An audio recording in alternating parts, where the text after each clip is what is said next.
आज हम बात करेंगे तुर्की में कौन कौन से ममालिक के लोग प्रॉपर्टी खरीद सकते हैं और कौन से ममालिक के लोग तुर्की में प्रॉपर्टी नहीं खरीद सकते। अगर आप तुर्की में प्रॉपर्टी खरीदना चाहते हैं तो आप ज्यादा से ज्यादा कितनी प्रॉपर्टी खरीद सकते हैं।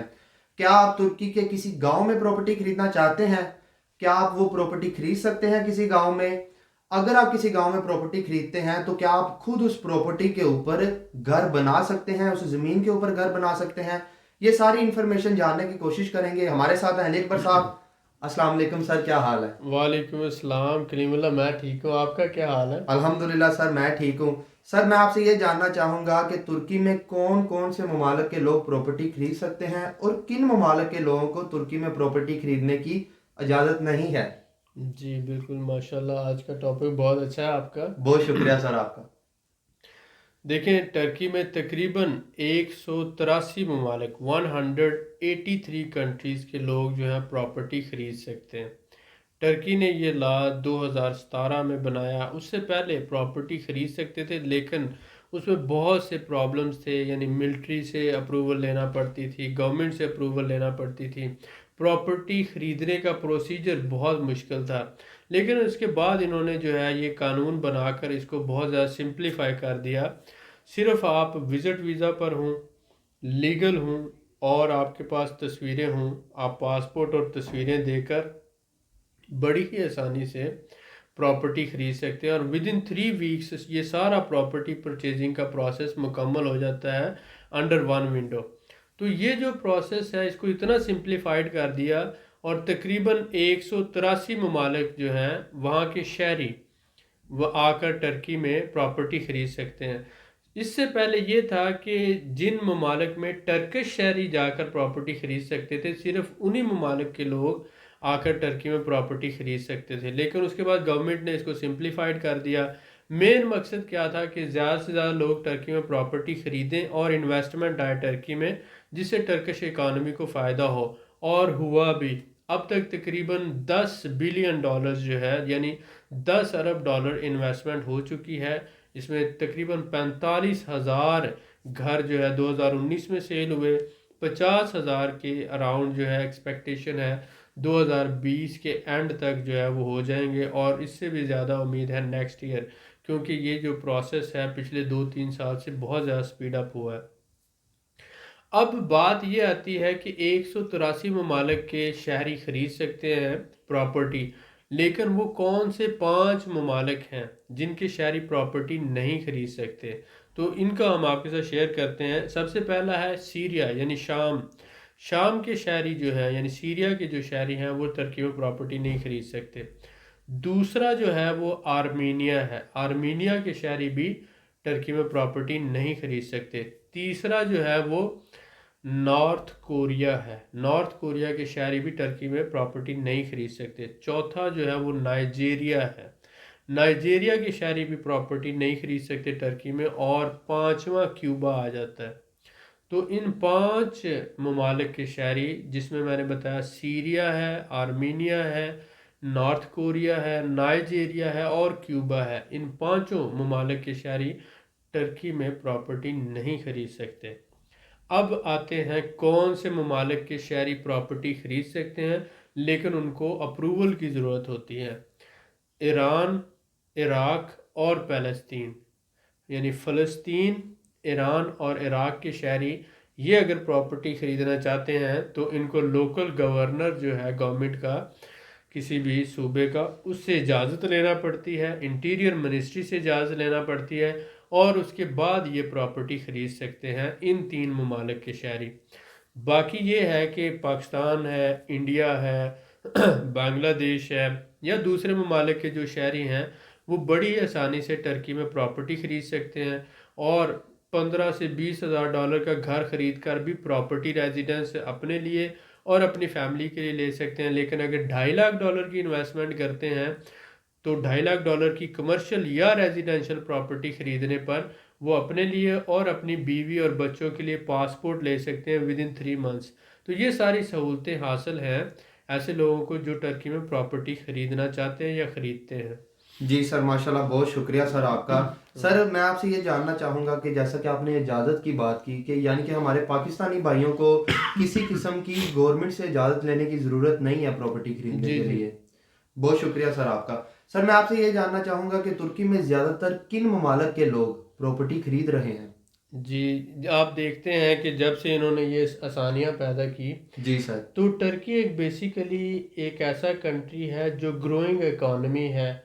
वहाँ पर अगर आप देखते हैं टूरिज़्म का हब है, बिजनेस का हब है, तो बहुत से तकरीबन 7.5 करोड़ के करीब जो है टूरिस्ट यूरोप से, यूके से, रशिया से और मिडल ईस्ट से वहाँ पर आते हैं। जी सर। और ये लोग पहले ही आकर अपनी सर्दियों और गर्मियों की वेकेशंस वहाँ पे करते थे। तो जब से इन्होंने ये सहूलत दी कि आप प्रॉपर्टी खरीद कर यहाँ पे रेजिडेंस भी ले सकते हैं और आप शहरियत भी ले सकते हैं, जी सर। तो बहुत से लोगों ने, रशियंस ने और यूके से बहुत से लोगों ने और यूरोप से और मिडल ईस्ट से बहुत से लोगों ने यहाँ पे प्रॉपर्टी खरीदी। मैंने बताया 2019 में हमारे पास जो डाटा है, तकरीबन 45,000 लोगों ने, जिनमें से बहुत से सऊदीज नेशनल थे, उसके अलावा रशियंस थे और उसके अलावा अफ़गानिस्तान से बहुत से लोगों ने प्रॉपर्टी ख़रीदी। फिर यूरोपियन जो है वो बहुत से ममालिक से लोगों ने आकर प्रॉपर्टी ख़रीदी टर्की में, और यूके, यूएसए और कनाडा से। तो इसमें जो सबसे ज़्यादा आप कह सकते हैं यूके, रशियन और अफ़गान नेशनल जो थे, इन्होंने बहुत ज़्यादा तादाद में घर ख़रीदे। और 2019 का जो डाटा है उसमें तकरीबन 45,000 और 2020 में ये 50 या 55,000 के करीब एक्सपेक्टेड है। इन लोगों ने, इन ममालिक से लोगों ने ये घर खरीदे टर्की में। जी सर, माशाल्लाह, बहुत शुक्रिया सर आपका। सर मैं आपसे ये जानना चाहूँगा कि तुर्की के कौन-कौन से शहरों में फॉरेनर्स प्रॉपर्टी खरीद रहे हैं? जी, आप बेसिकली तो टर्की के सारे शहरों में ही प्रॉपर्टी ख़रीदी जा रही है और सारे शहरों में ही आप प्रॉपर्टी ख़रीद सकते हैं। जी सर। लेकिन जो फॉरेनर्स हैं, क्योंकि ज़्यादातर वो इस्तांबुल को पसंद करते हैं, बहुत से लोग जो एशियन साइड से आते हैं, जैसे इंडियंस हैं, पाकिस्तानी हैं, बिल्कुल सर। और या इज़मीर को करते हैं, तो उनको पता ही 3 शहरों का है ज़्यादातर, अगर बुरा ना मनाए मेरे भाई तो, कि वो इस्तांबुल, इज़मीर और अंकारा, इन तीनों के अलावा जो है बहुत कम ऐसे लोग हैं जो दूसरे शहरों के नाम भी जानते हों। तो इसके बाद जो यूरोपियंस हैं वो ज़्यादातर अंटालिया में और इसी तरह से बुर्सा के अंदर, या फिर जो है वो ख़रीद रहे हैं। इसमें बोदरम जो शहर है, बोदरम शहर, ये भी बहुत ज़्यादा मशहूर, फतीहा, बोदरम और अंटालिया। अंटालिया में बहुत ज़्यादा यूके से जो लोग हैं, उन्होंने आकर रिटायरमेंट के बाद जो अपनी रिटायर्ड लाइफ गुजारना चाहते हैं, उन्होंने अंटालिया में घर ख़रीदे हैं। और रशियंस बहुत ज़्यादा तादाद में अंटालिया में रह रहे हैं। और कैपाडोजिया के अंदर जो बहुत ज़्यादा तादाद में चाइनीज़ हैं, उन्होंने इन्वेस्टमेंट किया। कैपाडोजिया जो शहर है इसका, टर्की का बहुत फेमस टूरिस्ट प्लेस है, वहाँ पर चाइनीज़ बहुत ज़्यादा, यानी एक नया चाइना टाउन बनने जा रहा है वहाँ पर। तो ये इस्तांबुल है, अंटालिया है, अंकारा है, बुर्सा है, इज़मीर है और बोदरुम है, फतीहा है और कैपाडोजिया जो है, कैपाडोजिया जिसे हम कहते हैं, ये इन शहरों में ज़्यादातर फॉरेनर जो है वो प्रॉपर्टी ख़रीद रहे हैं। और अभी भी आगे दूसरे शहरों में भी है, लेकिन कम तादाद में। जी सर, माशाल्लाह, बहुत शुक्रिया सर आपका।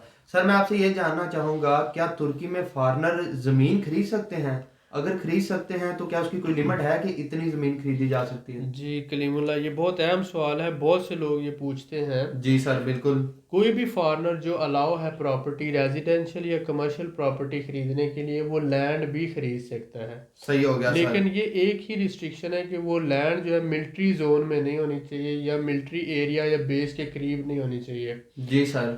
और दूसरी इसमें लिमिट ये आ जाती है कि 30 हेक्टर से ज़्यादा, तो ये तकरीबन अगर एकड़ में बात करें तो 70 से 75 एकड़ बनती है। जी सर। 30 हेक्टर, और अगर एकड़ में बात कर लें तो 70 से 75 एकड़ से ज़्यादा नहीं खरीद सकते।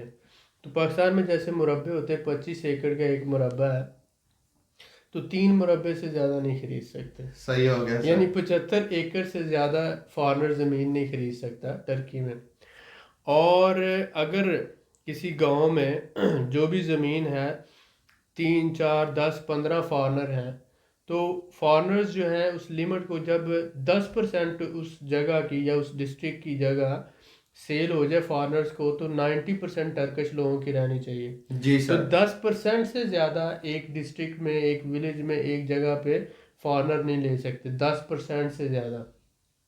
मसलन एक जगह है, वहाँ पर बहुत ज़्यादा फॉरेनर्स ने प्रॉपर्टी ख़रीद ली, तो जब जैसी लिमिट पहुँच जाएगी 10% को, तो उससे आगे फॉरेनर्स वहाँ पे जगह नहीं ले सकेंगे। सही हो गया सर। तो ये इस तरह की लिमिट दो तीन है। एक तो मिलिट्री जोन में नहीं होनी चाहिए, दूसरी 10% से ज़्यादा फॉरेनर नहीं खरीद सकता एक स्पेसिफिक गांव में, सही हो गया विलेज में, सर। एरिया में। तीसरी जो है कि वो 75 एकड़ से ज़्यादा, यानी कि 30 हेक्टर, 30 हेक्टर से ज़्यादा नहीं खरीद सकता। जी सर। तो ये 3 रिस्ट्रिक्शन हैं। इनके अलावा जो है बाकी सारा वो जहाँ पर चाहे वो खरीद सकता है पूरे टर्की में। यानी कि इनके अलावा कोई ऐसी जगह नहीं है जहाँ पे जी इजाजत ना हो जी जी, जगह खरीदने की। बहुत ऐसी नहीं। शुक्रिया सर आपका। सर मैं आपसे ये जानना चाहूंगा कि तुर्की में प्रॉपर्टी खरीदने का फायदा क्या है और हुकूमत क्या सहूलतें देती है।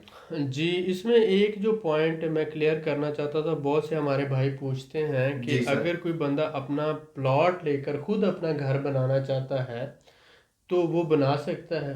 बिल्कुल ठीक है। अब ये चीज़ जो है, देखें पाकिस्तान में और दूसरे ममालिक में जो ऐसा सिस्टम है कि आप अपना घर कोई भी लेबर लगाकर, मज़दूर मिस्त्री लगाकर बना लेते हैं। जी सर। लेकिन टर्की में या जो डेवलप कंट्रीज़ हैं, वहाँ पर आप अपना घर की कंस्ट्रक्शन इस तरह से नहीं करवा सकते। आप एक गवर्नमेंट से अप्रूव्ड कंस्ट्रक्शन कंपनी जो होती है उसी से कंस्ट्रक्शन करवाते हैं। जी आप सर। ये समझ लें, दुबई में फ़र्ज़ करें आपने घर बनाना है, या सऊदी अरब में, तो कोई बंदा खुद से नहीं बना सकता जब तक वो अप्रूव्ड जो कंपनी होगी वो नहीं बनाएगी। तो अप्रूव्ड जो कंपनी होती है उसको हेल्थ एंड सेफ्टी जो होती है वो वर्कर की, और उसके अलावा वर्कर को प्रॉपर लिबास और उसका हैट वगैरह, और जो इस तरह से ऐनके और ग्लव्स और जूते वगैरह वो सारा, और फिर उनकी अगर कोई वर्कर कोई वहाँ पर इंजरी हो जाती है, डेथ हो जाती है, तो वो कंपनी को पेनल्टी पड़ती है, वो सारे मामलात होते हैं। जी सर। तो इस तरह से अगर आप घर बनाना चाहते हैं, लैंड भी ले सकते हैं, घर भी बनवा सकते हैं, लेकिन आप खुद नहीं इस तरह से लेबर लगा के बना सकेंगे। आपको एक कंस्ट्रक्शन कंपनी को कॉन्ट्रैक्ट देना होगा और वो बनाएगी। लेकिन ये मुमकिन है कि आप अपनी लैंड खरीदें और उस पर अपना घर कंस्ट्रक्ट करवाएं। ये मुमकिन है, जी नामुमकिन सर। नहीं है। लेकिन उस पर आपके अखराजात और वो सारी चीज़ें जो हैं वो एक अलग बात है। आप अपनी मर्ज़ी का विला तैयार करवा सकते हैं, कोठी तैयार करवा सकते हैं, बंगला तैयार करवा सकते हैं, घर तैयार करवा सकते हैं, लेकिन वो कंस्ट्रक्शन कंपनी ही उसका डिज़ाइन करेगी और उसको कंस्ट्रक्ट करेगी। लोकल लेबर नहीं लगेगी वहाँ अब पे। वैसे नहीं कि जैसे पाकिस्तान में आप मिस्त्री मजदूर रंगसाज लगाकर एक पूरी टीम लगाकर आप तैयार करवा लेते हैं, ऐसा नहीं होगा। या जी सर। जैसे इंडिया में लोग कर लेते हैं, ऐसा नहीं होगा। प्रॉपर एक कंस्ट्रक्शन कंपनी को एक प्लान के साथ जो है अप्रूव करवाना होगा प्लान, और उस हिसाब से वहाँ पर लैंड पे कंस्ट्रक्शन करना होगी। विदाउट अप्रूवल और विदाउट प्लानिंग और विदाउट नक्शे वगैरह के, डिज़ाइन वगैरह के, मुमकिन नहीं होगा। जी सर बिल्कुल ठीक हो गया। बहुत शुक्रिया सर आपका, आपने ये सवाल ऐड किया और ये बड़ा ज़रूरी था, मेरे माइंड में नहीं रहा। जी जी सर मैं आपसे ये सवाल किया था मैंने कि तुर्की में प्रॉपर्टी खरीदने का फ़ायदा क्या है और हुकूमत क्या सहूलतें देती है।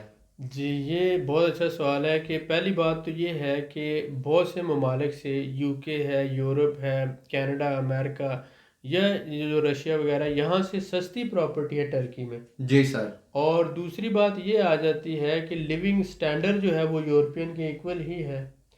तीसरी बात ये है कि टर्की इस पूरी दुनिया में जी सर। सबसे सस्ता मुल्क है। जो आपको 15 से 20 हज़ार डॉलर का भी घर खरीद लो तो आपको रेजिडेंस देता है, आपको और आपकी फैमिली को, और फिर 5 साल बाद शहरियत दे देता है। जी सर। और उसके बाद अगर 2.5 लाख डॉलर की इन्वेस्टमेंट करो, जो सबसे सस्ता प्रोग्राम है पूरी दुनिया में, तो आपको पासपोर्ट आपकी बीवी को और बच्चों को भी मिल जाएगा विद इन 3 मंथ्स, और जिस पे आप दुनिया के 125 ममालिक में वीज़ा फ्री ट्रैवल कर सकते हैं। जी सर तो बिल्कुल। आपको प्रॉपर्टी रेजिडेंस में मिला, आपको और आपकी फैमिली को। और अगर आप इन्वेस्टमेंट 2.5 लाख डॉलर करते तो आपको और आपकी फैमिली को पासपोर्ट मिलेगा। और उसके साथ साथ ये है कि आप ट्रैवल फ्री कर सकते हैं, और उसके साथ सस्ती प्रॉपर्टी है। और फिर लिविंग स्टैंडर्ड जो है टर्की का बहुत अच्छा है, वेदर बहुत अच्छा है, लोग बहुत वेलकमिंग है, प्यार करने वाले हैं। और उसके साथ साथ ये है कि एक दुनिया का टूरिज़्म हब है और इंडस्ट्रियल हब बन रहा है, जी और सर बिल्कुल। बिजनेस के हवाले से बहुत ज़्यादा स्कोप है। तो ये सारे फ़ायदे हैं। अगर आप आते हैं तो आप थर्ड वर्ल्ड से सेकंड वर्ल्ड में आएंगे, जो बहुत जल्द फर्स्ट वर्ल्ड में शामिल होने के लिए जा रहा है इंशाल्लाह सर, बहुत शुक्रिया सर आपका। इंशाल्लाह। सर मैं आपसे ये जानना चाहूँगा, क्या हुकूमत ये जो $2.5 लाख की इन्वेस्टमेंट पे शहरियत देती है, क्या ये प्रोग्राम बदल सकती है? कुछ चांसेस नज़र आ रहे हैं इस तरह के? जी, पॉलिटिकली ये है कि गवर्नमेंट में बहुत ज़्यादा प्रेशर है। जैसे बहुत से नॉन मुस्लिम्स जो हैं, मसलन चाइना से बहुत ज़्यादा लोग प्रॉपर्टीज़ ख़रीद रहे हैं। $2.5 लाख उन लोगों के लिए ऐसे मूंगफली जैसा है, जी सर। जो पीनट्स हैं उनके लिए, लेकिन हमारे जो भाई हैं उनके लिए बहुत महंगा है। ऐसा ही है सर। लेकिन बहुत से चाइनीज़ के लिए जस्ट पीनट्स हैं, वो फेंकते हैं और वो अपना ख़रीद लेते हैं पासपोर्ट, उनके पास दूसरा पासपोर्ट आ जाता है। और बहुत से यूरोपियंस के लिए भी, जैसे हमारा पाकिस्तान का 2.5 लाख जो है, अब आपके पास कितने 2.5 लाख होंगे पाकिस्तान के, तो इसी तरह से जो है इसी तरह से जो यूरोप है, यूके के, उनके लिए भी उनके पास 2.5 लाख कोई इतनी बड़ी अमाउंट नहीं है। बिल्कुल सर, तो ऐसा ही उनकी है। मतलब सैलरीज ही मतलब बाज़ दफ़ा ये होता है कि वो 50,000, 40,000, 20,000 के करीब उनकी सैलरी हो रही होती है। तो वो मतलब 4-5 महीनों की सैलरी इकट्ठा करें और पासपोर्ट ले लें। ऐसा ही है सर, बिल्कुल। तो इस तरह के जो मामलात हैं, इस वजह से ये होता है कि गवर्नमेंट के ऊपर बहुत ज़्यादा पॉलिटिकल प्रेशर है। और फिर 2023 में ये गवर्नमेंट ने इलेक्शन लड़ना है, नया इलेक्शन आ रहा है, तो फिर 2022 के अंदर उम्मीद है या तो ये डबल कर देंगे, या फ्रीज कर देंगे, या ख़त्म ही कर देंगे। सही हो गया सर। तो इन तीनों में से कुछ भी हो सकता है, और इसलिए हम ये कहते हैं अगर, लेकिन उसमें यह है कि वो नेशनलिटी वाला सिस्टम ख़त्म हो जाएगा, लेकिन जो प्रॉपर्टी रेजिडेंस वाला है, घर खरीद के आप रेजिडेंस, तो ये चलता रहेगा। उम्मीद है कि इस पे इस तरह का प्रॉब्लम नहीं होगा। तो इंशाल्लाह होप फॉर बेस्ट। जी सर, माशाल्लाह, बहुत शुक्रिया सर आपका। आपने बड़ी तफसील से मेरे सवालों का जवाब दिया, मैं आपका बड़ा शुक्रगुजार यू हूँ। वेलकम। आप लोगों से मैं यही कहूँगा कि हमारी जो अगली वीडियो होगी वो होगी कि तुर्की में प्रॉपर्टी खरीदने के 10 फायदे क्या हैं। यानी कि तुर्की में अगर आप प्रॉपर्टी खरीदते हैं तो आपको 10 क्या फ़ायदे होंगे। अगर आप इस बारे में जानना चाहते हैं तो अगली वीडियो का इंतज़ार करें। मज़ीद मालूमात के लिए हमारे चैनल को सब्सक्राइब करें, वीडियो को लाइक करें और शेयर करें। बेल आइकन को ज़रूर प्रेस करें ताकि अगली वीडियो आपको मिल सके। अल्लाह हाफिज़।